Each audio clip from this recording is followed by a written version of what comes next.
Hookah gutka narcotics ప్రతిదీ వాళ్ళకి ప్రసాదమే. ఎండాకాలం, వానాకాలం, చలికాలం ఏ కాలమైనా వాళ్ళకి ఆనందమే. ఒంటి పైన నూలు పోగు లేకోకుండా విభూదిని వస్త్రంగా ధరించేవాళ్ళు.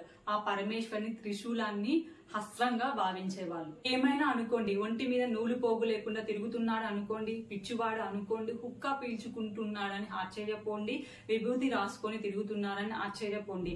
లోకం ఏమనుకున్నా వాళ్ళకి అనవసరం. లోకం వారి గురించి ఏం మాట్లాడినా కూడా వాళ్ళకి అనవసరం.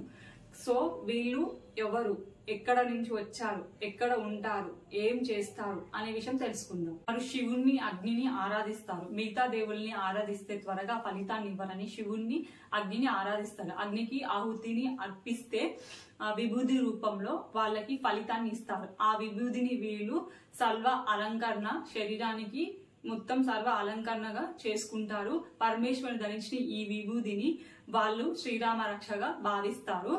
అత్యంత కఠినమైన యోగ సాధన చేసి అతీతమైన శివ సైనికులుగా నిలిచిపోయారు. నార్మల్ పర్సన్ కి అయితే ఇది సాధ్యం కాదండి. వీళ్ళు ఎంతో యోగ సాధన చేసి శివుడికి పరమ భక్తిగా మారిన ఈ నాగ సాధువులని మనం రెస్పెక్ట్ ఇద్దాము. ఫేక్ వాళ్ళని మర్చిపోదాం, కానీ నిజమైన వాళ్ళని రెస్పెక్ట్ ఇస్తాము. వాళ్ళని గౌరవించి వాళ్ళు శివుడికి ప్రతిరూపాలుగా మనం గుర్తిద్దాం.